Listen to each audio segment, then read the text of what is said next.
Welcome back. It's time to finally integrate our server that we just created using Node and Express to our front end, which was built with JavaScript and React. Let's start both of these servers. And I want you to think of these as two separate computers, because in real life, most likely, these would be two separate computers somewhere that are running separately. And they're communicating, well, through HTTP. I'm going to run npm start here. And with the React app, I'll run npm start as well. And you'll notice it'll probably give me a warning or a suggestion. It says something is already running on port 3000. And it even tells me exactly what's running there.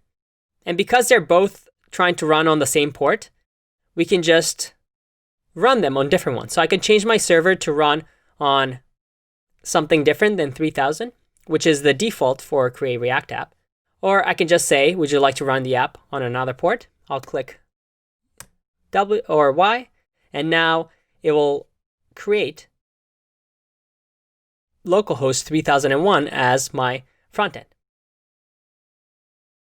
Awesome. So we have our app here. If we go back, we have the app and the server both running, and we want to finally connect them. If you remember our diagram here, we're finally bridging the gap between the two. Two separate instances communicating together. Let's get started. As we know with our React app, in order to communicate with the backend or the outside world, we can use fetch. In our case, we can say component, and let's just do this at the top. There you go. Component did mount a lifecycle hook that comes with React, so we don't have to do arrow functions. And we'll say that here we want to fetch, and let's do localhost, because this is our computer, and port 3000. We'll have to do HTTP here. Localhost 3000. And remember the syntax is doing .then. We'll get a response. And we'll have to run response.json on that. So we can read it. And then we'll get data. And a shorthand way of doing this is if you actually do console.log, the data will automatically get entered into here. So I don't have to do data equals that console log data. It's the same thing. So let's try this out and see if it works. If you remember, if we do the base root route in our server, well, the root is just getting the users from the database. Let's give that a go. I'm going to save. Not getting any errors, which is good. If I go to localhost and refresh and open up the console, I get failed to load localhost 3000. No access control allow origin header is presented, blah, blah, blah, blah, blah. And this is an error that is a security feature, really. You'll get this error because with Google, what we're trying to do right now is we're trying to communicate with the outside world using HTTP, but Chrome doesn't really trust whatever we're accessing it. They have no way of knowing that our server is secure. Maybe it's some hacker that is secretly trying to make a request from your web page to their website that downloads some bad software on your page. And that's called access control allow origin. And for us to test this out on localhost, we need to do something called CORS. And you can see over here in the error message, set the requests mode to no CORS. And I'll link to information about CORS here. But what we want here is we want an npm package, once again, called CORS. And just like body parser, it's one of those common ones that you'll see everywhere. I'll show you exactly how to use it. You see that it's a middleware that we just simply do app.use CORS. So let's install that. I'm going to npm install cores.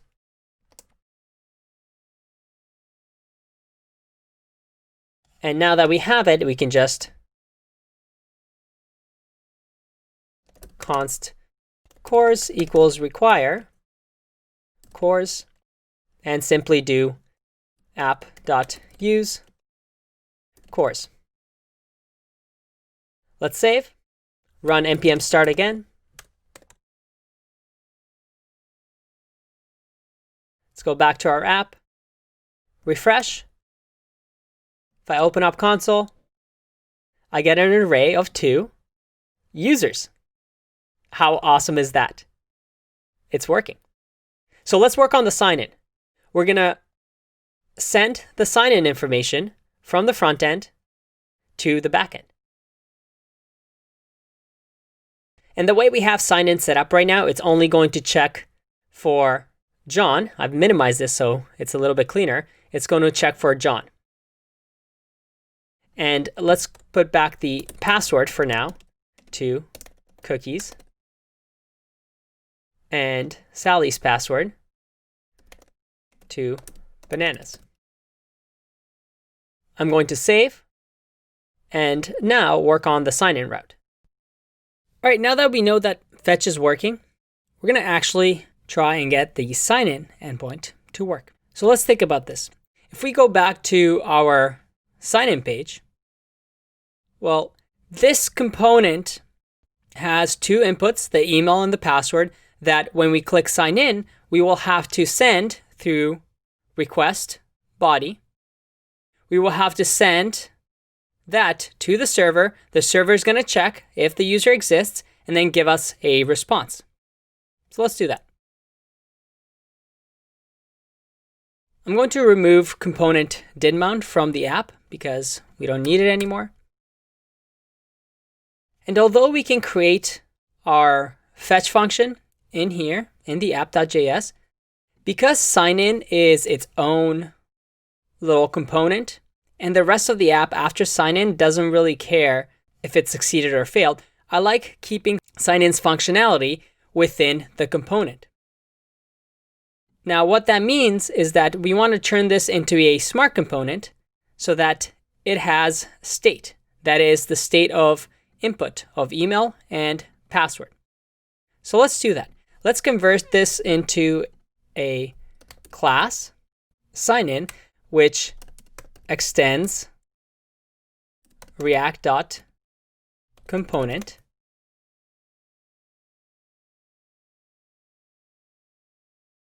And this will have a render method that receives all of this. I'm going to minimize this just so you can see it. This, oh, we forgot the bracket over here. Make sure we include that as well.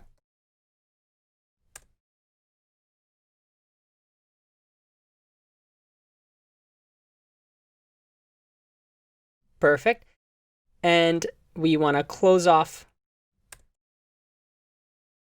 the bracket here. And we do receive some props, which was on route change. So we'll have to do this dot props dot on route change and this dot props dot on route change. Or instead of doing that, even nicer is to just do it here by destructuring. On route change equals this dot props. So everything should be compiling fine, and we still have the sign-in page. Now, in order to get the input values from these two, we just create an on email change function. And that will listen to the on change event of the email. And we'll say here that this event, we will set state for, just so we know we're clear, we're going to say sign in email. And this will be event.target.value. And on password change, we'll have again another function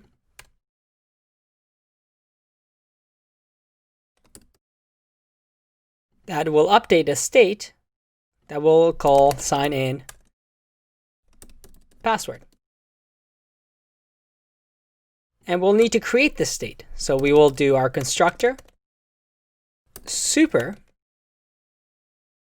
and then this dot state equals sign in email, which will be an empty string for now when it initializes, and sign in password, again, an empty string. Now, in order for us to use props, we also want to pass props here. Let's save. And if this is working the way we expect it to, we can now create an on submit sign in event, which will now use the state to fetch. And for now, we're not really sure what we're going to fetch yet. So let's just console.log this.state.sign in password. Or actually, let's just console log this.state. And if you're wondering, can we really have more than two smart components in an app where this has state, then app has state? Well, yeah, absolutely. You want to organize your app in a way that makes sense. For example, sign in is its own enclosed thing. So using sign in, even though it's a child of app, it can have its own state. As long as this state is just concerned about sign in, then it is a good way to do this instead of constantly updating app.js and making app.js grow to many, many lines. All right, so we have console.log. Let's see if on submit sign in works. Let's go to submit bottom. Before we do the on click to change route to home, we are now going to instead do this dot on submit sign in. And within here, we will run the on route change, which is this dot props dot on route change. And let's check that out. Let's save. Go back to our app. I will open up the console here. I'll type in test@gmail.com. Test. Sign in. And I see that I get sign in email empty, sign in password empty. And that is because we've created these, but we haven't added the events onto the inputs. So let's do that. For the email on the input, I'll say on change. And you know what? Let's add these on new lines just so it's cleaner. Otherwise, it can get pretty messy.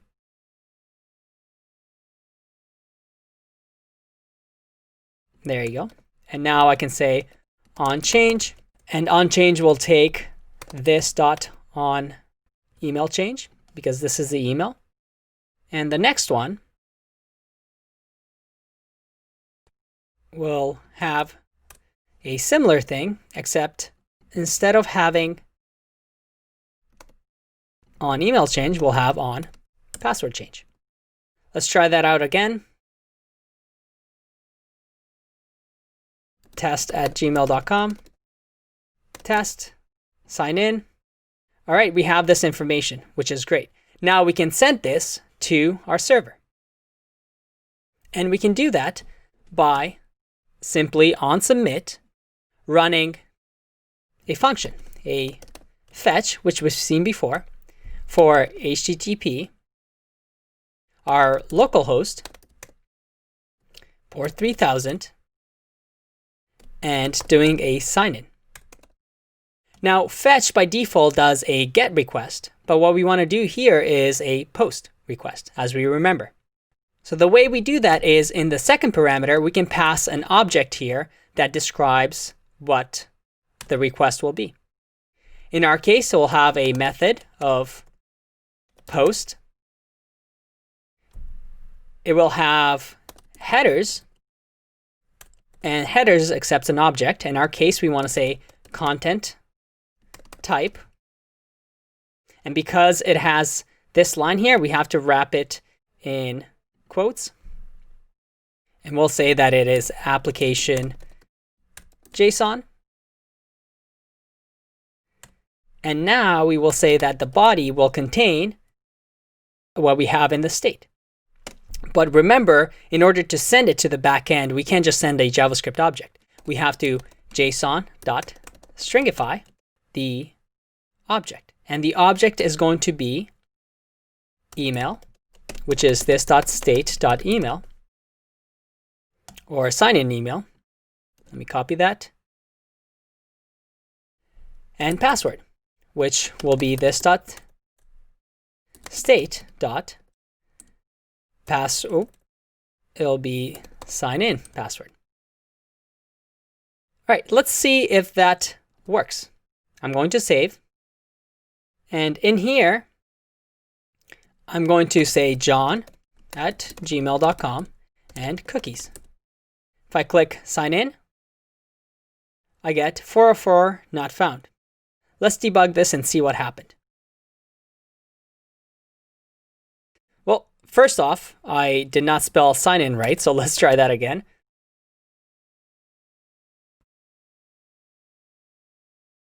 And give that a go. See if that works. Oh, and we want to say cookies here. Sign in. All right, we have sign in bad request. If we look over here, we get a response error logging in. And that's the error that we gave on the server. So it looks like something in our request is not working. Let's take a look. And this had to be headers, not header. That's a mistake on my part. Let's try that again. John, let me just console it here. john@gmail.com, cookies, sign in. All right, let's go to our network tab and see what the sign-in route responded with. It said success.